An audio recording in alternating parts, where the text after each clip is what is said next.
Hello प्यारे बच्चों, कैसे हो आप सभी। मैं सुमित कुमार एक बार फिर से आपका स्वागत करता हूं आपके प्यारे से चैनल टाइम टू फिजिक्स अब। तो बच्चों, बहुत बच्चों की कमेंट्स थी कि सर हम जो 12th क्लास में फिजिक्स पढ़ रहे हैं इसमें बार बार यूज किया जा रहा है बिंदु आवेश और परीक्षण आवेश। आखिर ये क्या होते हैं, इन्हें किस तरह से डिफाइन किया जा सकता है। क्या हम ऐसा मान लेंगे कि बिंदु आवेश यानी कि एक बिंदु और आवेश, या परीक्षण आवेश के परीक्षा चल रही है कहीं पे आवेश की। तो बच्चों आखिर क्या होते हैं फिजिक्स के दृष्टिकोण से।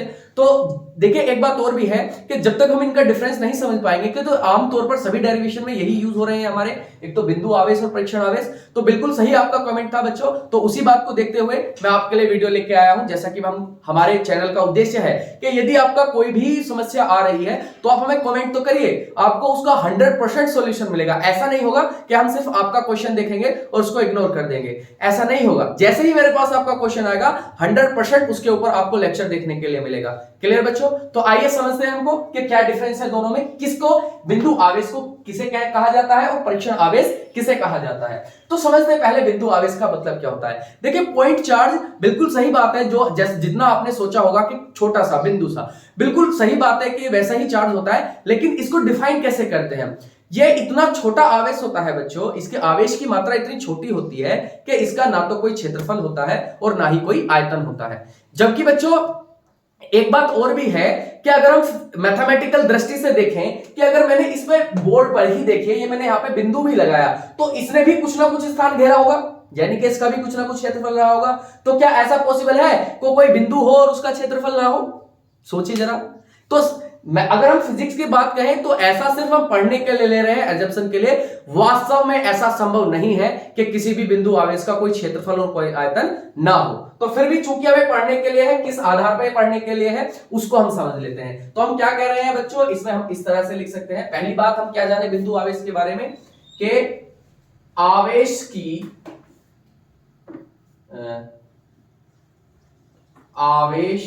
की वह मात्रा जिसका न तो कोई क्षेत्रफल है, न तो कोई क्षेत्रफल है और न ही कोई आयतन होता है। तो ऐसे आवेश को हम क्या कहते हैं बच्चों, बिंदु आवेश। यानी कि इसका ना तो कोई हम क्षेत्रफल लेंगे ना ही कोई आयतन लेंगे। जैसे सपोज दैट मैंने यहाँ पे एक गोला, इस तरीके से हम जानते हैं कि चार्ज जो लेते हैं हम गोल शेप में लेते हैं, तो इसका तुम्हें दिख रहा होगा क्षेत्रफल होगा, यही तुमको इसका दिख रहा होगा वॉल्यूम भी होगा। क्लियर बच्चों। लेकिन अगर इसके साइड में मैं बिंदु लगा दूं तो हम कहेंगे इसका कोई एरिया नहीं है। लेकिन अगर मैं मैथमेटिकल बताऊं तुमको कि इससे थोड़ी भी जगह घेरी होगी बोर्ड की, तो स्थान घेरना मतलब यानी कि इसने भी क्षेत्रफल क्रिएट कर दिया। तो सेकंड बात समझते हैं बच्चों, परीक्षण आवेश क्या होता है, टेस्ट चार्ज। देखिए, टेस्ट चार्ज जो होता है, अब आपको और इंपॉर्टेंट, देखिए कितना मजे वाली बात बताने वाला हूं मैं, कि ये तो ऐसा आवेश है जिसका ना तो कोई क्षेत्रफल है ना ही कोई आयतन है। हम कहते हैं कि परीक्षण आवेश जो होता है वह बिंदु आवेश से भी छोटा आवेश होता है। अब लगाइए कि इसको हम कैसे डिफाइन कर सकते हैं। क्या कहा मैंने कि यह बिंदु आवेश से भी छोटा आवेश होता है। तो इसको बिंदु आवेश से भी छोटा आवेश क्यों कहा जा रहा है, तो समझेंगे आज हम। बिल्कुल एक एक बात डीपली जानेंगे। पहले हम समझते हैं कि इसका हम यूज किस तरह से करते हैं। तो देखिए, इसका यूज हम करते हैं जब ये बिंदु आवेश से भी छोटा है, इसका कोई अस्तित्व नहीं है, ऐसा हम कह रहे हैं। हालांकि फिजिक्स हमको बता रही है, लेकिन वास्तव में ऐसा नहीं है, क्योंकि हम जानते हैं कितनी भी छोटे से छोटी बिंदु आवेश की मात्रा हो उसका भी अपना एक इलेक्ट्रिक फील्ड होता है। तो बच्चों ये छोटे से छोटा आवेश इसलिए कहा जा रहा है क्योंकि ये हमको सिखाता है ये एक ऐसा आवेश है जिसका अपना कोई इलेक्ट्रिक फील्ड नहीं होता है। यानी कि इसके इलेक्ट्रिक फील्ड में अगर हम किसी अन्य चार्ज को लेके जाएं, ये उसको डिस्टर्ब नहीं करेगा। जैसे हमने चार्जों की प्रॉपर्टी देखी थी कि यदि पॉजिटिव चार्ज होगा पॉजिटिव चार्ज होगा तो ये रिपल कर देंगे, नेगेटिव होंगे तो रिपल कर देंगे, और अगर ऑपोजिट चार्ज होंगे तो अट्रैक्ट कर लेंगे। जबकि ये ऐसा नहीं करता। तो पहले हम समझते हैं कि फिर आखिर इसका यूज क्या है, क्यों पढ़ते हैं हम इसको। तो समझते हैं, यह बिंदु आवेश के या बिंदु आवेशों के, यह बिंदु आवेशों के वैद्युत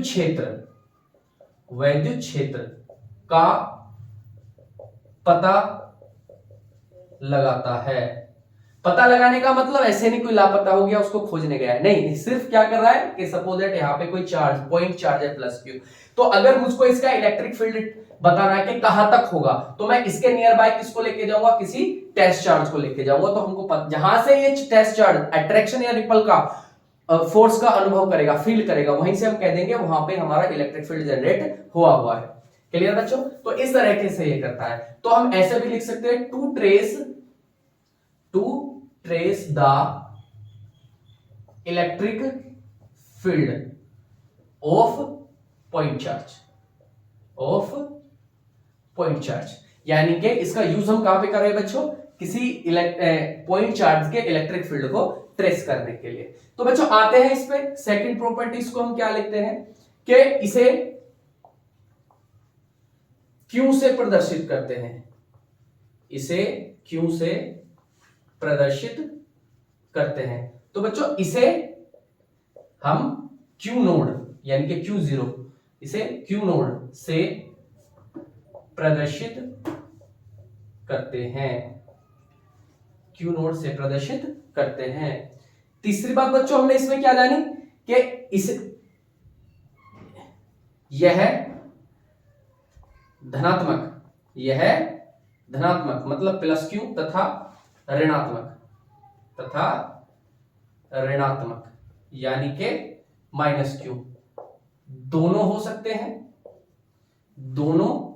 सकते हैं। मतलब कि जो हमारा पॉइंट चार्ज है वो धनात्मक भी हो सकता है और ऋणात्मक भी हो सकता है, जबकि जो हमारा टेस्ट चार्ज होता है यह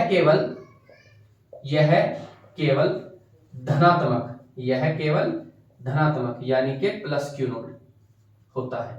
तो बच्चों दिमाग में आपके बात आ रही होगी कि ऐसा क्यों है, जबकि ये भी चार्ज है तो इसको माइनस का क्यों नहीं बता रहे हैं सर, धनात्मक ही क्यों बता रहे हैं। देखिए ऐसा कोई फिजिक्स के अंदर प्रावधान नहीं है कि जो टेस्ट चार्ज होता है वो ऑलवेज पॉजिटिव लिया जाता है। क्योंकि हम प्राचीन समय से टेस्ट चार्ज को पॉजिटिव चार्ज पढ़ते आ रहे हैं, तो इसलिए हमको सिखा दिया जाता है कि यह सदैव धनात्मक होता है। मैं तो यह कहूंगा कि यदि आपको इसको माइनस क्यू लेके चलना है कहीं किसी प्रक्रिया में, किसी डेरिवेशन में, तो आप ले सकते हैं, कोई बाउंड्री नहीं है। बस आप कंडीशन समझ लेंगे कि जब इसको आप प्लस के साथ लेके जाएंगे माइनस बना के तो ये अट्रैक्ट होगा, और यदि इसको प्लस बना के लेके जाएंगे प्लस के साथ तो ये रिपल होगा। क्लियर बच्चों? तो ये छोटी सी प्रॉपर्टी है, ये हमें वहां पे ध्यान में रखना है। नेक्स्ट बात बच्चों हम क्या लिखते हैं, फोर्थ पॉइंट, कि इसका मात्रक भी कूलाम होता है और इसका मात्रक भी कूलाम होता है। लिखने वाली बात नहीं है, मेरे ख्याल से आपको समझ में आ गई होगी कि किस तरह से हम इसको लिखते हैं। दूसरी बात हमने लिखा कि यह बिंदु आवेश से भी छोटा आवेश होता है, यह बिंदु आवेश के वैद्युत क्षेत्र का पता लगाता है। दूसरा हम क्या लिखेंगे, यह किसी, या ऐसे लिख सकते हैं कि यह या इसका वैद्युत क्षेत्र, इसका वैद्युत क्षेत्र किसी अन्य आवेश के वैद्युत क्षेत्र को प्रभावित नहीं करता है। और इधर बच्चों हम क्या लिख सकते हैं, जो हमने कहा था कि इन दोनों के बीच में रिलेशन क्या होता है बच्चों, यदि हम इसको Q से लिखते हैं तो ये हमेशा ही ग्रेटर देन होता है Q नोट से। वहीं अगर इसी बात को हम इधर लिखेंगे तो क्या लिखेंगे बच्चों, जो Q होता, जो हमारा Q नोड होता है वो लेस देन होता है Q से, यानी कि जहां Q क्या है बिंदु आवेश, Q नोड क्या है टेस्ट चार्ज, परीक्षण आवेश। तो बच्चों हमेशा ही बिंदु आवेश बड़ा होता है परीक्षण आवेश से, या ऐसा कह सकते हैं कि परीक्षण आवेश छोटा होता है बिंदु आवेश से। क्लियर बच्चों? तो यहां पे इसलिए इसको पूरा नाम दिया जाता है पॉजिटिव टेस्ट चार्ज। क्या बोला जाता है इसको, पॉजिटिव टेस्ट चार्ज, यानी कि धन परीक्षण आवेश। इसको हमें इस तरीके से पढ़ाया जाता है। तो बच्चों समझ में आ रहा होगा, सीधे शब्दों में ध्यान में रखें कि पॉइंट चार्ज एक ऐसा चार्ज है जिसका अपना कोई एरिया और अपना कोई वॉल्यूम नहीं है, मतलब इतना छोटा चार्ज है कि अपना एरिया और वॉल्यूम जनरेट नहीं करता है। जबकि टेस्ट चार्ज क्या है, उससे भी छोटा है, लेकिन क्या कंडीशन है इसमें कि ये किसी अन्य पॉइंट चार्ज के इलेक्ट्रिक फील्ड को डिस्टर्ब नहीं करता है, यानी कि सिर्फ और सिर्फ उसको क्या करने के लिए सहायक है, ये ट्रेस करने के लिए। हम पॉइंट चार्ज की पॉइंट चार्ज का इलेक्ट्रिक फील्ड टेस्ट चार्ज की ही सहायता से सर्वप्रथम बताया करते थे कि यहां से इसके चारों तरफ बाउंड्री फॉर्म में इस तरह से हमारा इलेक्ट्रिक फील्ड जनरेट हो रहा होगा। तो आशा करता हूं बच्चों ये आपको टॉपिक समझ में आए होंगे, आपकी स्टडी के लिए, आपके अध्ययन के लिए ये आपको सहायक होंगे। जैसा जिस बच्चे ने मेरे से प्रश्न पूछा था, आशा करता हूं उसे भी ये समझ में आया होगा और साथ ही और भी बहुत सारे बच्चों को समझ में आया होगा। तो इसी प्रकार की वीडियो जानने के लिए, फिजिक्स से संबंधित छोटी छोटी बातें जानने के लिए चैनल को सब्सक्राइब करें। लाइक वीडियो नहीं की है तो वीडियो को लाइक करें और चैनल को शेयर करते रहें और हमको कमेंट में बताते रहें आपकी क्या क्या क्वेरी है या किस किस विषय पे हम अपनी वीडियो को लेके आते रहें। तो बच्चों मिलते हैं फिर ऐसी ही एक रोचक मनोरंजक वीडियो के माध्यम से आपसे। तो तब तक के लिए आपको बहुत बहुत शुभकामनाएं और धन्यवाद।